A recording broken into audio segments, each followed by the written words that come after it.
Both sides aren't meeting until Friday. At issue here is pension and wages for orchestra musicians. I actually spoke to the board president of the Symphony Orchestra, Helen Zell. She says that they're dedicated to getting a complete compensation package, but they don't want to jeopardize the orchestra's future, and they feel like what's being demanded by musicians could do just that. I'm here with someone from the musicians. This is Steve Lester, chair of the negotiating committee. You got your sign ready to go. They're going to be striking this morning at 8 o'clock and making their voices heard. So I want to jump right into it here.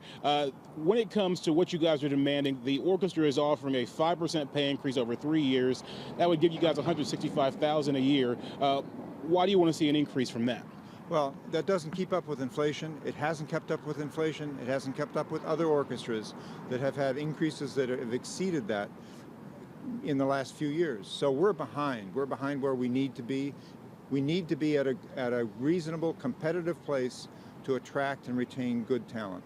And when it comes to pensions, they're offering basically a 401k style system. Right. What's that issue with that for you guys? That shifts all the risk, all the investment risk to the musicians. It's much better if you have a defined benefit plan where you can pool your assets, invest more wisely, have it professionally managed. You'll do much better. Now, what's been the response you've seen from other symphony orchestras around the country? It's been great. We have tremendous support from our colleague orchestras. People in, I can just list, San Francisco, Los Angeles, Detroit have contacted us and expressed their support. And as this goes on, I'm sure you'll see that support. How soon do you think we're going to get a resolution, or how far apart are we? We're anxious to negotiate. We're always ready to sit down and come to a reasonable compromise. The association has not made any kind of substantial change in their economic offer basically since this process began. So we need to sit down and get real. So you don't buy that the sustainability of the orchestra is at stake here when it comes to this? They've said that.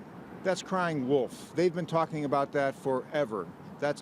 We've bought into that. We've made concessions in the last 3 contracts, and yet they come back again after setting records in ticket sale revenue, after setting records in their contributed income. They still want us to take a concession. Why should we take a concession when they have so much success? All right, Steve, thanks again for joining us this morning. They're going to be picketing here 8 o'clock this morning and every day until they go back to the negotiation table on Friday. We'll see what comes of that. And concerts are in flux right now, but they say they're going to monitor hour by hour to see if they will still be having the one scheduled for Thursday. I'm live from downtown. Brandon Pope, The Jam.